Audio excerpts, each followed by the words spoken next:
Olá, estamos de volta com o Jornal da Manhã pela Jovem Pan em 100,7. A gente vai estar batendo um papo hoje com o professor de História, o historiador e também presidente do Solidariedade aqui na nossa capital alagoana, o Gustavo Pessoa. Gustavo, seja muito bem-vindo aqui ao Jornal da Manhã. Bom dia, João. Bom dia aos ouvintes da Jovem Pan. Queria, antes de mais nada, agradecer pelo convite. Começar 2024 dando uma entrevista para vocês aqui, tentando interpretar e ler um pouco o cenário político local. É isso aí.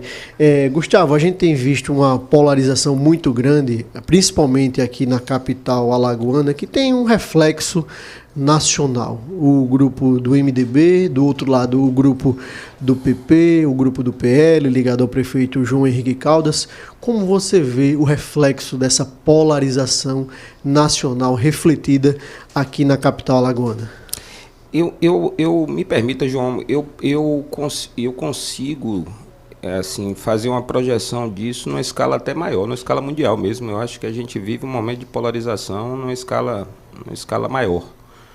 Eu acho que os tradicionais partidos de centro-direita, eles perderam muita força, né, nos últimos tempos, e esse eleitorado migrou para uma perspectiva de uma direita mais radical, mais extrema no mundo inteiro, né? E aí você tem fenômenos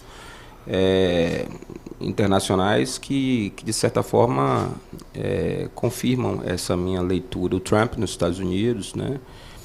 E o Tea Party, que é aquele bloco que ele lidera dentro do Partido Republicano, ganhou muita força, né? E a Marine Le Pen na França é um exemplo muito claro disso, né? As últimas votações assim, que ela obteve na França. Tem ampliando o seu eleitorado? Ampliado o eleitorado, em que pese o fato de não ter sido eleita, mas esteve no segundo turno nas duas últimas eleições, né? E aqui no Brasil, esse fenômeno, Milei na Argentina, Javier Milei na Argentina, Bolsonaro aqui no Brasil. Então, essa polarização é algo que você pode gostar ou não, mas independente da sua vontade, ela está colocada. E nós temos que nos mover politicamente dentro dessa perspectiva. E aqui em Alagoas, a gente tem essa polarização, né, porque, de certa forma, o atual prefeito de Maceió, ele está no PL, e é assim, um bolsonarista de sapatênis, como eu digo, né? Ele não se mostra, não se revela, mas ele está dentro desse bloco, dentro desse grupo político. E o MDB, o governador Paulo Dantas, o senador Renan Calheiros, de certa forma, expressam aqui, são lideranças que expressam aqui o outro lado dessa polarização, né? Assim, esse governo Lula, o governo de reconstrução nacional, enfim, um bloco progressista que, de certa maneira, está organizado aqui em Alagoas em torno do governador Paulo Dantas, né, e do senador Renan Calheiros. E, professor Gustavo, como é que você vê essa questão do impacto político em relação ao caso Braskem? A gente tem visto que isso teve um reflexo. A última pesquisa do IBRAP, um track, né, apontou uma variação de 20% na questão da aceitação, né, popular do prefeito da capital, devido principalmente ao caso Braskem, alguns casos de algumas dívidas não pagas com fornecedores, com a classe cultural, com o pessoal contratado para a educação. Como é que você vê essa variação dessa aprovação popular e o reflexo que isso pode levar nas urnas no próximo mês de outubro? Veja, João, assim, independente da minha vontade e também da sua, o caso Braskem vai ser a espinha dorsal da eleição desse ano, tá? Assim, a gente não vai discutir a cadeira gigante, a gente não vai discutir a árvore de Natal na praia, a gente não vai discutir o Festival de Verão de Maceió. Eu acho que o elemento central da eleição, e isso independe da minha vontade, tá? Vai ser o caso Braskem. Para o bem ou para o mal, a gente vai centrar o debate em torno disso, porque é inescapável, né? Assim, eu acho que a gente perdeu uma parte considerável da nossa cidade, né? Quase 100 mil pessoas, eu costumo utilizar o termo refugiados, né? Nós temos, quando eu dou aula, eu sou professor, Uma das grandes crises do mundo contemporâneo é a crise dos refugiados. Não sei se você sabe, João, mas nós já temos mais refugiados no mundo hoje do que na época da Segunda Guerra Mundial. Isso em virtude de vários problemas, tragédias ambientais, guerras civis, crises econômicas, o flagelo da fome, né? E por conta de uma tragédia socioambiental, nós temos refugiados dentro da nossa própria cidade. Nós temos aí quase 100 mil refugiados dentro de Maceió. Essas pessoas foram obrigadas a deixar suas casas, migraram para outros lugares. E como eu costumo dizer, você pode até se reacomodar numa residência em outro bairro, mas o cara que tinha um comércio ali, que tinha uma padaria, que tinha uma lotérica, que ele não vai conseguir se reinventar como comerciante em outro lugar. Então, isso é uma tragédia econômica também, socioambiental, psíquica, econômica, enfim. Então, é inescapável, a gente não vai poder tergiversar, a gente não vai poder fugir desse debate. Esse debate vai estar colocado. E quando a gente colocar esse debate, há um ponto que me parece ser muito importante, que é o acordo que foi assinado entre a Prefeitura e a Braskem. Porque uma parte considerável da população de Maceió não tem conhecimento acerca do acordo. Se eu não me engano, as pesquisas que foram feitas aqui recentemente revelam que um percentual muito pequeno da população de Maceió teve acesso ao conteúdo do acordo. E eu acho que na eleição, no processo eleitoral, a gente vai poder debater a fundo esse acordo, porque eu acho que esse acordo, de certa forma, é um acordo que criminaliza a população e inocenta a empresa. Assim, você, de certa forma, confere um selo, um certificado de quitação para uma empresa por danos que vierem a acontecer no futuro, que ainda não foram revelados e que podem e devem acontecer, infelizmente, não que eu torça para isso. Mas novos casos devem aparecer, novos problemas vão surgir ao longo do tempo. E essa empresa, ao que parece pelo acordo, não deve mais nada ao município de Maceió, porque o município de Maceió deu um selo de quitação à empresa, né? E outro problema, João, assim, o dinheiro obtido, né, e que é fruto desse acordo, ele não foi utilizado para atenuar, mitigar, minimizar os danos para essas pessoas que hoje estão sofrendo de muitas maneiras. Nós vimos aqui recentemente pessoas sendo retiradas das suas casas de madrugada e sendo levadas para escolas públicas, né, para abrigos improvisados. Quando a Prefeitura de Maceió, a mesma que estava operando esse tipo de deslocamento tão improvisado, recebeu um montante razoável e considerável da Braskem e que deveria estar sendo utilizado para minimizar o sofrimento dessas pessoas. Então, esse debate foi antecipado por conta do problema da Mina 18, mas ele vai ser colocado na eleição de Maceió para o bem ou para o mal, independente das nossas vontades. A gente não tem outro tema mais importante do que esse para debater aqui. E, professor Gustavo Pessoa, e qual o papel da questão da CPI da Braskem, que deve ser iniciada já agora no mês de fevereiro? Qual o papel da CPI da Braskem e qual a luz que ela vai trazer para esse debate, sobretudo para esse debate político deste ano? Eu acho, João, que nenhum político alagoano poderia ser contrário à instalação da CPI da Braskem. Muito me espantou a postura do senador Rodrigo Cunha em não assinar a CPI da Braskem e, de certa forma, se mobilizar no Senado para tentar evitar a sua implantação. Me espanta que o senador Rodrigo Cunha tenha tido tal postura. Por que não investigar a Braskem?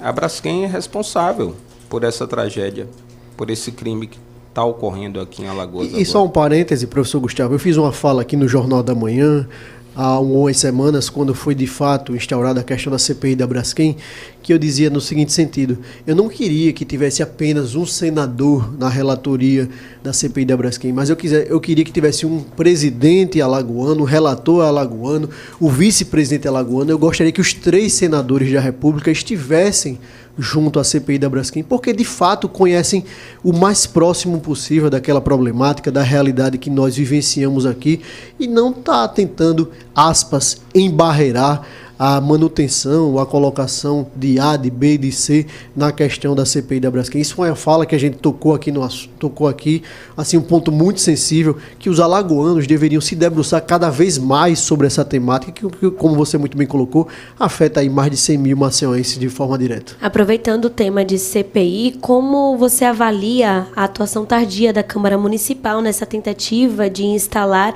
uma comissão especial de inquérito aqui no município?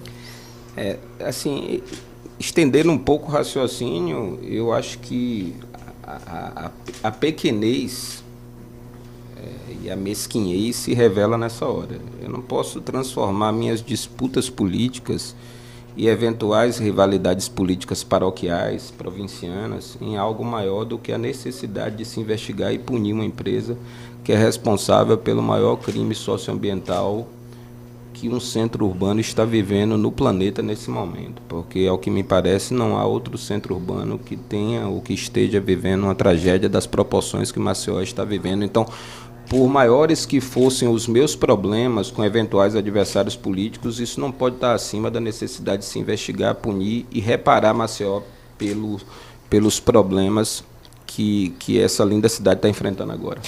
E a minha crítica ao senador Rodrigo Cunha, e eu não tenho absolutamente nada pessoal contra ele, foi ter colocado, de certa forma, uma rivalidade política acima dessa necessidade. Depois, tardiamente, quando a CPI ela foi implantada, ele não teve outra alternativa, né, e vai fazer parte do colegiado. Também concordo com o João. Eu acho que a relatoria e a presidência deveriam ser ocupadas por políticos alagoanos que estão enfrentando o problema, que estão vivenciando de perto o problema.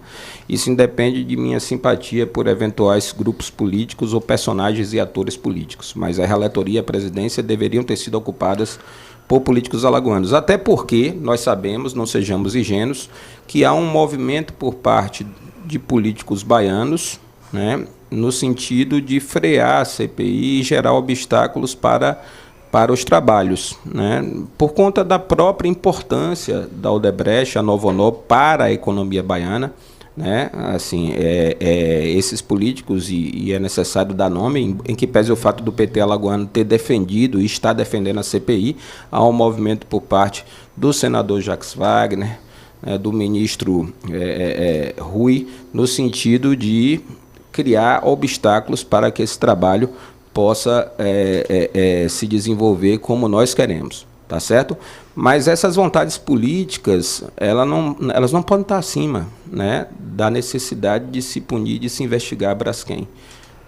Maceió e Alagoas cobram uma resposta também do governo federal, né, nesse sentido. Com relação à SEI, parabenizar aqui a iniciativa da vereadora Tecanelma, do vereador Kelma, do vereador Joãozinho, enfim, da mobilização desses vereadores no sentido de se investigar aqui na esfera municipal esse problema da Braskem. Mas eu realmente lamento que alguns vereadores, inclusive assim, mais próximos ao Palácio, que não tem uma relação com a Prefeitura, porque eu até entendo, na verdade, o movimento feito pela Prefeitura de Maceió no sentido de bloquear essa investigação.